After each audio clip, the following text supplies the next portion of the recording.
Mon gendre et son père ont jeté ma fille de leur yacht en pleine mer Atlantique à minuit alors qu'elle était enceinte de 4 mois. Tandis que je hurlais dans l'obscurité, la regardant disparaître. Dans l'eau noire, ils ont ri en disant qu'elle faisait du cinéma. Puis, ils ont fait faire demi-tour au yacht et ont mis le cap vers le rivage, la laissant là, seule. Lorsque la gendarmerie maritime l'a finalement repêchée 3 heures plus tard, à bout de souffle, j'ai passé un seul appel à mon frère aîné. Je n'ai prononcé que 6 mots, l'heure est venue de les briser. Avant de vous raconter la suite, si vous aimez les histoires de justice et de vengeance, abonnez-vous à Guidette Vengeance et aimez cette vidéo. Dites-moi dans les commentaires de quel département vous nous regardez. Je suis curieux de le savoir. La soirée avait commencé de manière assez innocente. Ma fille Amélie et moi étions les invités de la famille de Villandry à bord de leur yacht de luxe, l'Éclatant, pour ce qu'ils appelaient leur grande réception d'automne. C'était la fin du mois de septembre et nous étions au mouillage au large de Belle-Île-en-Mer. L'air avait ce piquant typique de la côte bretonne, le genre qui vous avertit que l'hiver n'est plus très loin. Je m'appelle Robert Morel, j'ai 65 ans et je suis un architecte à la retraite qui a passé sa carrière à concevoir des bâtiments. Pas à naviguer dans les eaux troubles des familles riches et puissantes. Je suis un homme calme de nature. J'ai élevé Amélie seule après la mort de ma femme quand elle n'avait que 8 ans. Je lui ai appris à être gentille, à travailler dur, à faire confiance aux gens. Je lui ai mal appris. Amélie avait épousé Marc de Villandry 2 ans plus tôt. C'était un banquier d'affaires. Beau de cette manière polie et arrogante que les familles fortunées semblent cultiver dans les grandes écoles. Son père était le sénateur Charles de Villandry, un homme dont le visage apparaissait régulièrement au journal télévisé, toujours avec ce sourire étudié et cette poignée de main ferme. Le pouvoir et l'argent émanaient des Villandry comme la chaleur d'un asphalte en plein été. Dès le début, je ne leur ai pas fait confiance. Appelez cela une intuition de père, ou peut-être simplement l'instinct d'un homme qui a passé des décennies à lire des plans et à comprendre que ce qui semble solide en surface peut cacher des problèmes structurels en dessous. Mais Amélie aimait Marc, ou du moins elle le pensait, et je me suis tu. Quel père veut être celui qui gâche le bonheur de sa fille? Ce soir-là, sur le yacht, une quarantaine d'invités discutaient sur le pont, une coupe de champagne à la main, tandis que des notes de jazz s'échappaient des haut-parleurs dissimulés. Amélie se tenait près du bastingage, vêtue d'une robe bleu marine qui dissimulait son léger ventre arrondi. Elle n'avait annoncé sa grossesse à Marc que le matin même. Sa réaction, m'avait-elle dit, avait été étrange. Ni joyeuse, ni colérique, juste froide, distante. Je l'observais maintenant à l'autre bout du pont, en pleine conversation avec son père. Il lançait des regards fréquents vers Amélie, puis détournait les yeux, leurs expressions restant indéchiffrables. Quelque chose dans leur langage corporel a déclenché une alarme dans ma tête. J'avais appris au fil des ans à faire confiance à ses pressentiments. Vers 22 heures, la plupart des invités étaient descendus dans le salon principal pour le dîner. Amélie s'est éclipsée pour aller aux toilettes. Je discutais avec un couple de retraités de leur résidence secondaire à l'île de Ré quand j'ai entendu la voix de Marc percer l'air frais de la nuit. Amélie, viens ici un instant. Je me suis retourné. Marc et son père se tenaient à l'extrémité du pont, près de la rampe arrière. Amélie marchait vers eux en souriant. Même à 6 mètres de distance, je pouvais voir qu'elle faisait des efforts, essayant toujours d'obtenir leur approbation. Qu'y a-t-il, a-t-elle demandé. Marc s'est penché vers elle, disant quelque chose que je n'ai pas pu entendre. Le sourire d'Amélie s'est effacé. Elle a secoué la tête et a commencé à s'éloigner. C'est alors que Marc lui a saisi le bras. Son père s'est avancé de l'autre côté. J'ai commencé à me diriger vers eux, mon cœur se mettant soudain à battre la chamade. Quelque chose n'allait pas, vraiment pas, lâche-moi, a dit Amélie, la voix montant dans les aigus. Qu'est-ce que tu fais? Je t'apprends juste à ne pas piéger un homme. Avec une fausse grossesse, a crié Marc assez fort pour que je puisse l'entendre. Tu crois que je suis stupide? Je sais ce que tu essaies de faire. Ce n'est pas faux, je suis vraiment enceinte. La voix d'Amélie était maintenant paniquée. Marc, arrête. Elle a essayé de se dégager, mais il la tenait fermement. Le sénateur de Villandry s'est placé derrière elle, bloquant sa sortie. Il l'avait coincée contre la rambarde. Je courais maintenant en criant « Laissez-la tranquille ». Mais j'étais trop loin, trop lent. Un homme de 65 ans essayant de traverser le pont d'un yacht en chaussures de ville. Marc a regardé son père. Une communication silencieuse est passée entre eux. Puis, d'un geste sec et coordonné, ils ont tous les deux poussé. Amélie a basculé par-dessus la rambarde vers l'arrière, son cri s'interrompant brusquement lorsqu'elle a frappé l'eau.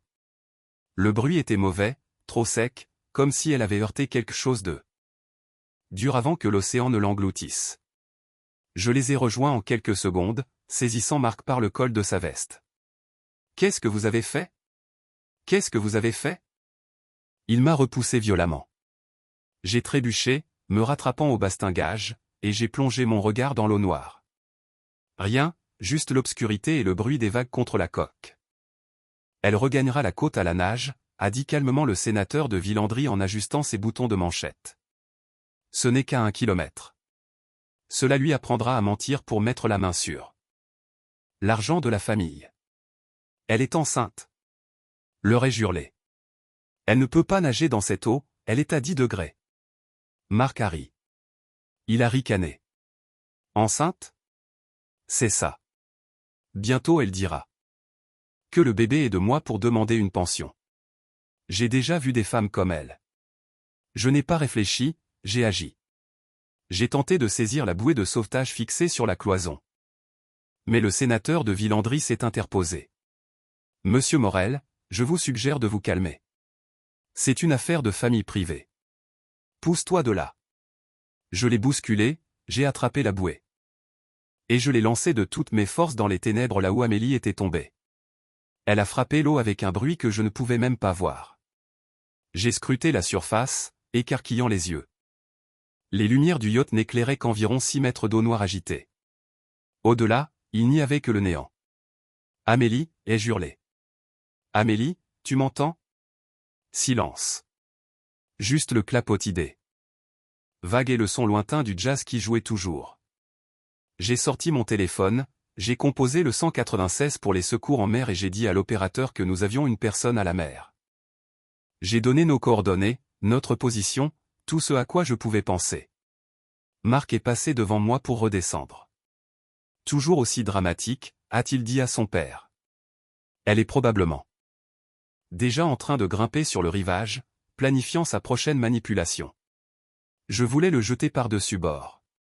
Je voulais lui briser la mâchoire, mais je ne pouvais pas détacher mes yeux de l'eau, je ne pouvais pas m'empêcher de chercher le moindre signe de ma fille. Pourquoi n'avez-vous pas sauté après elle, a demandé quelqu'un derrière moi. Une des invitées était sortie. Attirée par le vacarme. Je me suis retourné, c'était Madame Leroy, la dame âgée avec qui je parlais plus tôt. Elle avait l'air horrifiée. Je ne nage pas bien, ai-je dit, la voix brisée. L'eau est trop froide, trop agitée. Si j'y vais, nous mourrons tous les deux. La gendarmerie a dit de ne pas bouger, de continuer à regarder et d'appeler son nom. Mais même en le disant, la culpabilité m'écrasait comme un poids physique. Ma fille était là-bas en train de se noyer et je restais sur ce pont à ne rien faire. 20 minutes ont passé, puis 40. La gendarmerie maritime est arrivée, les projecteurs balayant l'eau noire. Je suis resté au bastingage tout le temps, appelant Amélie jusqu'à ce que ma voix s'éteigne. Marc et le sénateur de Villandry était resté à l'intérieur, agissant comme si de rien n'était. J'ai entendu Marc raconter aux autres invités qu'Amélie avait décidé de piquer une tête et qu'elle avait dû rejoindre la terre ferme. Au bout de 2 heures, j'ai entendu un des officiers sur sa radio. Nous avons quelque chose. J'ai serré la rambarde si fort que mes articulations ont blanchi. Vivante ? Une autre voix. Grésillait en retour. Une longue pause, trop longue. À peine. Hypothermie sévère. Traumatisme crânien. Elle est inconsciente. Il nous faut une évacuation médicale immédiate. Ils l'ont remontée dans un panier de sauvetage. Je l'ai à peine reconnu. Son visage était d'un bleu grisâtre, ses lèvres violettes. Il y avait une entaille sur son front, du sang collé dans ses cheveux. Elle ne bougeait pas. Est-ce qu'elle respire, ai-je demandé au médecin. À peine. Il faut faire vite. Ils l'ont chargé sur le navire de sauvetage et j'ai commencé à les suivre. Monsieur, vous devez rester ici, a dit l'un des gendarmes. Nous avons besoin de vos dépositions. C'est maintenant une scène de crime. C'est ma fille. Nous le savons, monsieur. L'hélicoptère l'emmène au CHU de Nantes. Vous pourrez l'y rejoindre. Mais pour l'instant, nous avons besoin que vous nous racontiez exactement ce qui s'est passé. J'ai regardé la silhouette inanimée d'Amélie que l'on emportait. Chaque instinct en moi hurlait de partir avec elle. Mais l'officier avait raison. Si je partais maintenant, Marc et son père contrôleraient le récit. Ils feraient disparaître tout cela comme si cela n'était jamais arrivé. Très bien, ai-je dit. Je vais tout vous dire. J'ai fait ma déposition à la gendarmerie. J'ai raconté exactement ce que j'avais vu, Marc et le sénateur de Villandry, poussant délibérément Amélie par-dessus bord. J'ai parlé de la grossesse, de l'accusation de Marc, de la façon dont ils avaient ri. Le jeune officier qui prenait ma déposition avait l'air mal à l'aise. Monsieur Morel, vous comprenez, nous devrons enquêter minutieusement. Le sénateur de Villandry est, enfin, c'est un sénateur. Ces accusations sont graves. Moins graves qu'une tentative de meurtre, ai-je rétorqué. Je dis juste que cela va être compliqué. Il avait raison. Le temps que j'arrive à l'hôpital 3 heures plus tard, les avocats étaient déjà là. Pas les miens, les leurs. 2 hommes en costumes onéreux se tenaient dans la salle d'attente des soins intensifs, discutant à voix basse avec un administrateur de l'hôpital. Une femme médecin s'est approchée de moi. Elle avait l'air épuisée. Monsieur Morel, je suis le docteur Martin. Votre fille est stable mais dans un état critique. Elle souffre d'une hypothermie sévère, d'une commotion cérébrale et elle a inhalé une quantité importante d'eau. Nous faisons tout notre possible. Le bébé? Elle a hésité. Nous ne savons pas encore. Il est trop tôt pour dire si la grossesse est toujours viable. Les prochaines 48 heures seront cruciales. Je me suis effondré sur une chaise. Tout semblait irréel, comme si je regardais cela arriver à quelqu'un d'autre. L'un des avocats s'est approché de moi. Monsieur Morel, je suis Maître Legrand, représentant la famille de Villandry. Nous sommes profondément préoccupés par l'accident de Madame de Villandry. Ce n'était pas un accident. Et nous voulons vous assurer que le sénateur de Villandry et son fils coopèrent pleinement avec les autorités. Cependant, nous vous conseillons de ne pas faire de déclaration incendiaire qui pourrait constituer une diffamation. Dégagez de là. Monsieur Morel, je comprends que vous soyez bouleversé, mais je me suis levé. Je ne suis pas un homme violent. Je ne l'ai jamais été. Mais à ce moment-là, si cet avocat avait prononcé un mot de plus, j'aurais pu le devenir.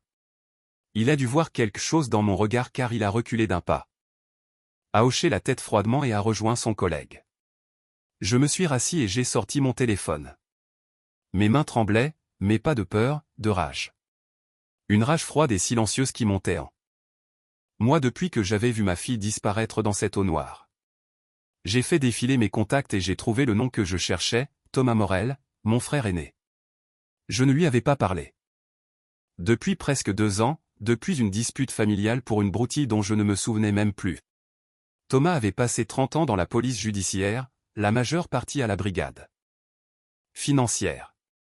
C'était un enquêteur de génie, le genre de flic capable de regarder un bilan comptable et d'y voir les crimes cachés entre les chiffres.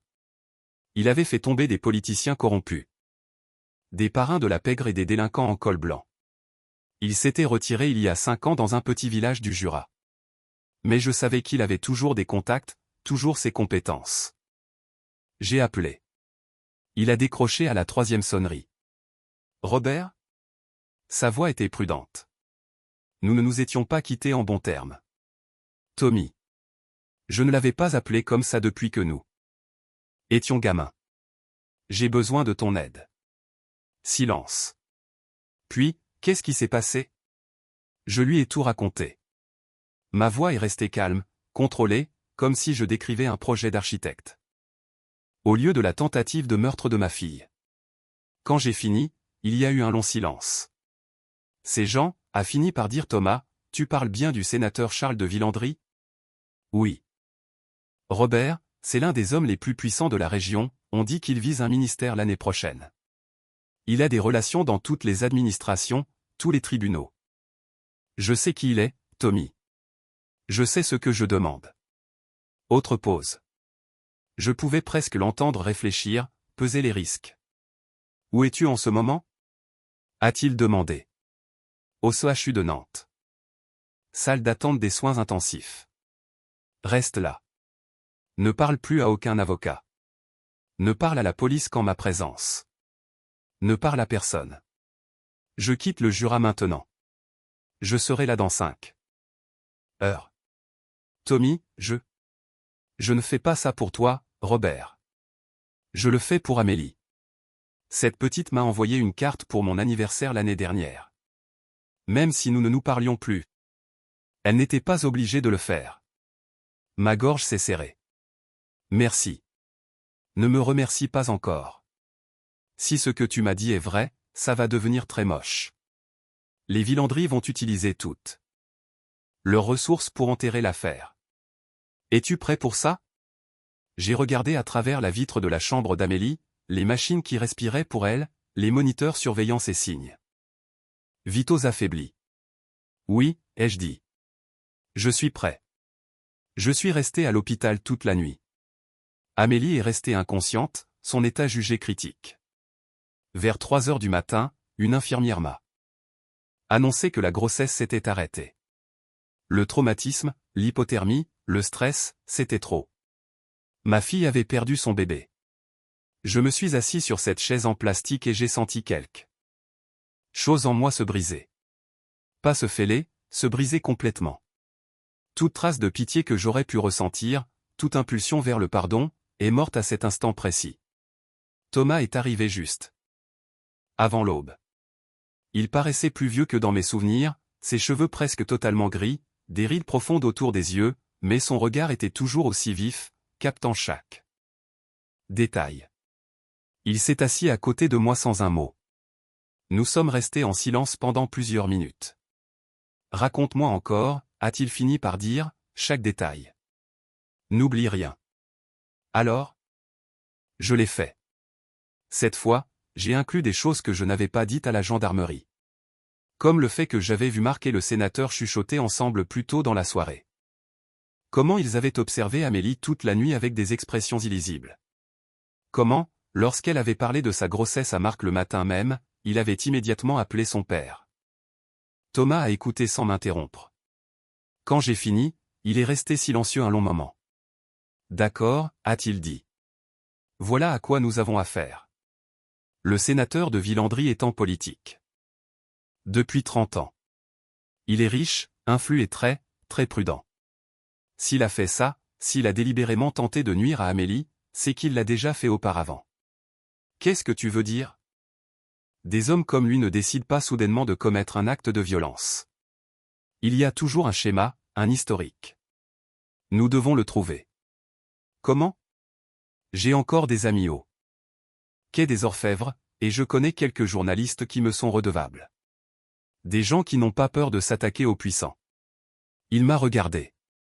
Mais Robert, tu dois comprendre une chose. Si nous faisons cela, nous déclarons la guerre. Les Villandry vont nous tomber dessus avec tout ce qu'ils ont. Nos finances, nos réputations, peut-être même notre sécurité. Es-tu sûr? J'ai pensé à Amélie allongée dans ce lit d'hôpital. J'ai pensé à mon petit enfant qui ne naîtrait jamais. J'ai pensé à Marc qui riait alors que ma fille se noyait. J'en suis sûr. Thomas a hoché la tête lentement. Alors voilà ce que nous allons faire. D'abord, nous ne réagissons pas. Nous ne portons pas d'accusation publique. Nous faisons semblant de croire à leur version de l'accident. Nous restons courtois. Je n'y arriverai pas, si, tu le feras. Parce que pendant qu'ils pensent que nous reculons, je vais creuser. Je vais tout découvrir sur le passé. De Charles de Villandry. Chaque affaire, chaque relation, chaque cadavre dans chaque placard. Et quand j'aurai fini, nous allons l'anéantir. Les 3 jours suivants ont été un calvaire. Amélie est restée dans un coma artificiel pendant que son corps tentait de récupérer. Je restais assis près de son lit, lui tenant la main, et je ne disais rien à personne, sauf aux médecins et aux infirmières. Marc est venu une fois. Il est entré avec des fleurs, son avocat planant derrière lui, et a commencé à raconter à quel point cet accident était tragique. Je n'ai rien dit. Je l'ai juste fixé jusqu'à ce qu'il parte. Le sénateur a envoyé des cadeaux, des corbeilles de fruits coûteuses, des fleurs, une carte exprimant ses plus sincères condoléances pour cet incident. Malheureux. J'ai tout jeté. Pendant ce temps, Thomas travaillait. Il m'appelait chaque soir pour me donner des nouvelles, toujours brèves, toujours prudent au téléphone. J'ai trouvé quelque chose. A-t-il dit au 4e jour. La première femme du sénateur. Elle est morte il y a 20 ans, une chute dans les escaliers de leur maison de vacances à Deauville. Cela a été classé comme un accident. Et j'ai retrouvé le médecin légiste qui a pratiqué l'autopsie. Il est à la retraite maintenant, il vit dans le sud. Je prends l'avion demain pour aller lui parler. Qu'est-ce que tu penses trouver? Je ne sais pas encore, mais je connais quelqu'un qui a travaillé sur ce dossier à l'époque. Il m'a dit en off qu'il y avait des choses dans cette mort qui ne lui avaient jamais semblé claires. Des ecchymoses qui ne correspondaient pas au schéma de la chute. Un timing suspect. Mais le sénateur avait des amis à la préfecture. L'affaire a été bouclée en un clin d'œil. Ma main s'est crispée sur le téléphone. Il l'a déjà fait. Peut-être. Je vais le découvrir. Au 6e jour, Amélie s'est réveillée. J'étais assis à côté de son lit. À moitié endormi sur ma chaise, quand j'ai entendu sa voix, à peine un murmure. Papa. J'ai saisi sa main. Je suis là, ma chérie. Je suis là. Ses yeux se sont ouverts lentement. Elle avait l'air confuse, désorientée. Quoi, où suis-je? Tu es à l'hôpital. Tu vas t'en sortir. Elle a cligné des yeux et j'ai vu le souvenir inonder son regard. L'horreur, la peur. Marc, ils m'ont poussé. Papa, ils m'ont poussé du yacht. Je sais. Je l'ai vu. Je m'en occupe. Le bébé? Elle a commencé à pleurer, sa main se déplaçant vers son ventre. Est-ce que le bébé? Je n'ai pas pu répondre. Je n'ai pas trouvé les mots. Elle a lu la réponse sur mon visage. Non, a-t-elle chuchoté. Non, non, non. Les moniteurs se sont mis à biper. Les infirmières sont accourues. On m'a fait sortir pendant qu'elle la cédait pour la calmer. À travers la vitre, j'ai regardé ma fille sangloter et quelque chose de définitif s'est durci. Dans ma poitrine. Thomas a appelé ce soir-là. J'ai parlé au médecin légiste. Il est prêt à témoigner officiellement. Il dit que la première femme de Charles de Villandry présentait des blessures défensives sur les bras, des bleus compatibles avec le fait d'avoir été saisie et secouée. Le traumatisme crânien ne correspondait pas à une chute, mais à un coup suivi d'une poussée. Mon Dieu! Il y a plus. J'ai trouvé quelqu'un d'autre. Une femme nommée Béatrice Hamon. Elle était sa directrice de campagne il y a 15 ans. Elle avait déposé une plainte pour agression contre lui. La plainte a disparu. Elle a reçu 200 000 € et a signé une clause de confidentialité. Peut-elle témoigner? Si nous pouvons briser la clause, et j'ai découvert autre chose, Robert. Marc possède un fonds fiduciaire d'une valeur de 40 millions d'euros. Il doit en hériter l'année prochaine à ses 35 ans, mais il y a une condition. S'il est marié, sa femme a droit à la moitié en cas de divorce. La compréhension m'a frappé comme une douche froide. Amélie avait découvert qu'elle était enceinte. Elle lui avait dit ce matin-là. Et soudain, il risquait de perdre 20 millions de plus. Si elle obtenait la garde de l'enfant. Alors ils ont décidé de régler le problème. C'est ce que je pense. Mais le prouver est une autre affaire. Ils diront que c'était un accident. Un tragique malentendu. Ils ont les avocats, l'argent, les relations politiques. Il nous en faut plus. De quoi avons-nous besoin? Nous devons rendre le sénateur nerveux. Assez nerveux pour qu'il commette une erreur. Thomas est venu à Nantes le lendemain. Nous nous sommes assis dans une cafétéria d'hôpital qui sentait le mauvais café et l'antiseptique, et il a exposé son plan. J'ai passé des coups de fil, a-t-il dit, parlé à d'anciens contacts, des journalistes de confiance. Je leur ai donné des informations sur la mort de la première femme du sénateur. Sur Béatrice Hamon, sur des transactions financières douteuses que j'ai trouvées dans ses comptes de campagne. Quel genre de transactions? Le genre qui implique des comptes offshore et des dons qui dépassent les limites légales. Rien de concret pour l'instant, mais assez pour rendre les gens curieux. Assez pour qu'on commence à poser des questions. Quand? Demain. Le journal Le Monde publie un article, Zone d'ombre sur le passé du sénateur de Villandry. Ce n'est pas une accusation, juste des questions. Mais ça va attirer l'attention. Il saura que ça vient de nous. Laisse-le savoir. Je veux qu'il ait peur. Les gens qui ont peur font des erreurs. L'article a paru le lendemain matin. J'ai regardé la couverture médiatique depuis la chambre d'Amélie. Elle était réveillée maintenant, lucide, mais dévastée. Elle me tenait la main alors que nous regardions le sénateur donner une conférence de presse, le visage grave, la voix posée.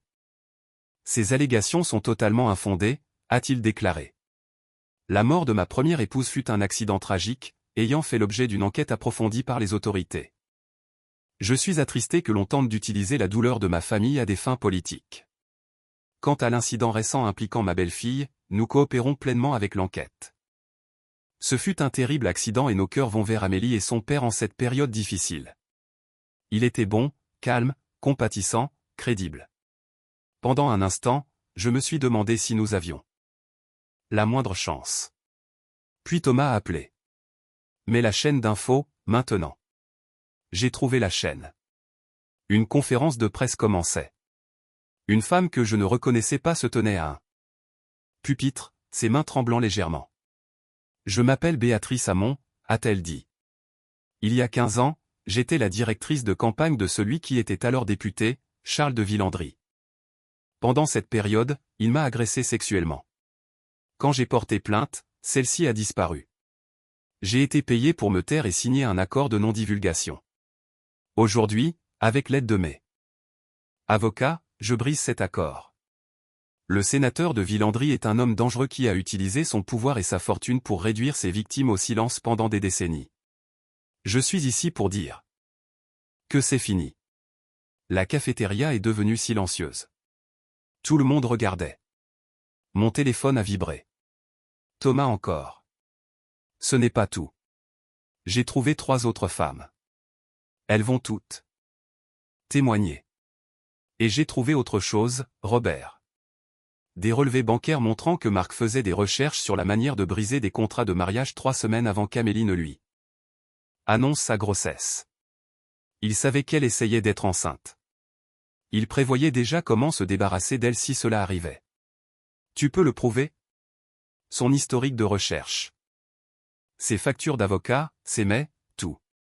Et voici le meilleur, j'ai découvert qui était sur le yacht cette nuit-là. L'un des invités était un ancien capitaine de la marine marchande à la retraite. Je lui ai parlé ce matin. Il a tout vu. Il est prêt à témoigner qu'il a vu Marc et le sénateur pousser délibérément Amélie. Mes mains se sont mises à trembler. Pourquoi n'a-t-il rien dit avant? Il a essayé. Les avocats des Villandry l'ont eu en premier, lui disant qu'il se trompait, qu'il avait trop bu. Mais maintenant que tout le reste sort, il est prêt à dire la vérité. Au cours de la semaine suivante, tout s'est effondré pour les Villandry. Le parquet financier a ouvert une enquête sur les comptes de campagne du sénateur. La gendarmerie a rouvert l'enquête sur la mort de sa première femme. Marc a été arrêté et inculpé de tentative de meurtre, agression et mise en danger de la vie d'autrui.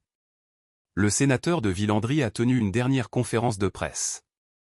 Cette fois, ses mains tremblaient, sa voix se cassait. Il a tout nié, criant au complot, accusant ses ennemis politiques. Personne ne l'a cru. Je suis resté avec Amélie et j'ai regardé tout cela se produire. Elle reprenait des forces chaque jour, physiquement du moins. Émotionnellement, elle était anéantie. Elle avait perdu son bébé, son mariage, sa confiance en l'autre. Elle pleurait beaucoup. Parlait peu. J'aurais dû t'écouter, a-t-elle dit un soir. Tu ne leur as jamais fait confiance.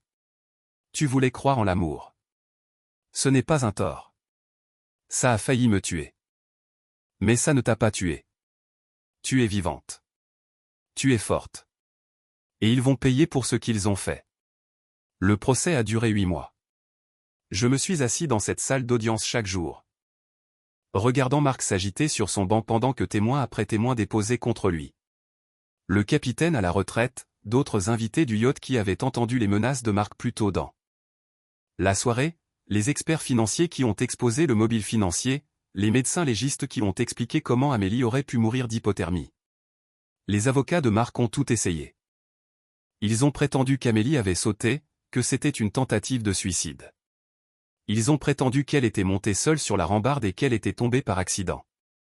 Ils l'ont peinte comme émotionnellement instable, manipulatrice, une chercheuse d'or qui avait piégé leurs clients avec une fausse grossesse. Amélie a traversé tout cela avec une dignité silencieuse. Lorsqu'elle a enfin pris la parole à la barre pour raconter son histoire, il n'y avait pas un œil sec dans la salle. Le jury a délibéré pendant 4 heures. Coupable de tous les chefs d'accusation. Le procès du sénateur est venu ensuite.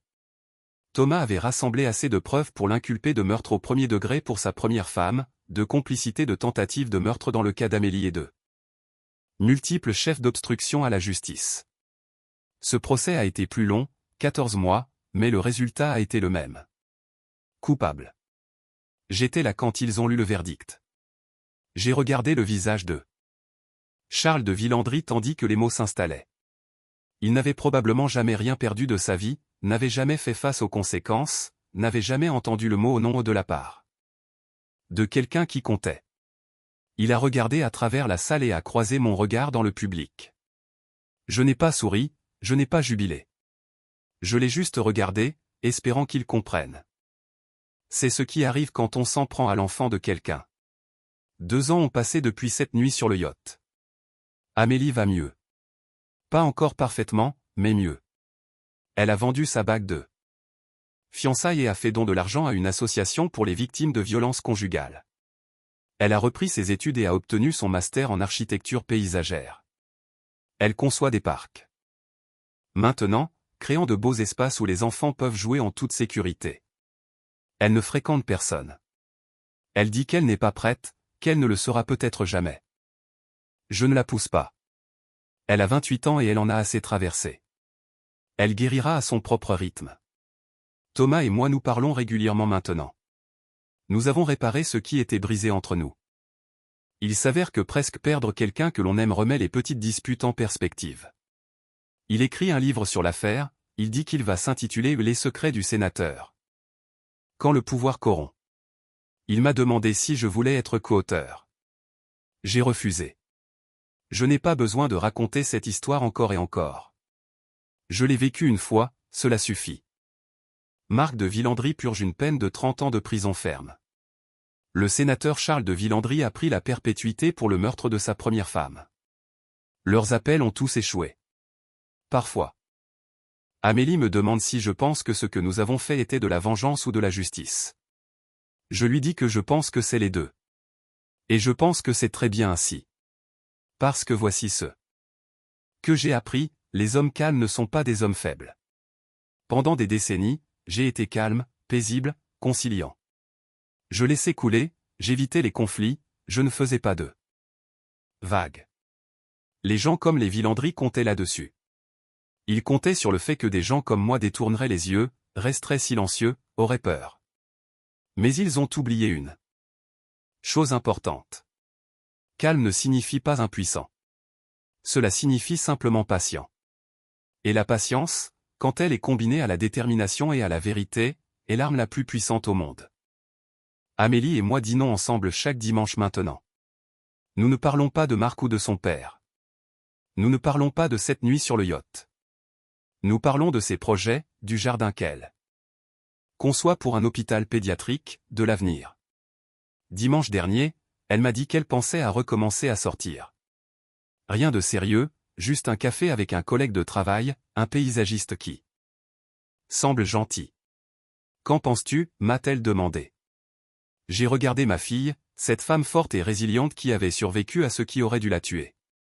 Et j'ai ressenti quelque chose que je n'avais pas ressenti depuis 2 ans, de l'espoir. Je pense que tu devrais faire confiance à ton instinct, ai-je dit. Et je pense que tu devrais savoir que je serai toujours là, à veiller. À protéger. Elle a souri. Je le sais, papa. Je le sais. La vérité est que je n'arrêterai jamais de veiller, jamais de protéger. C'est ce que font les pères. Nous construisons des choses. Des foyers, des carrières, des familles.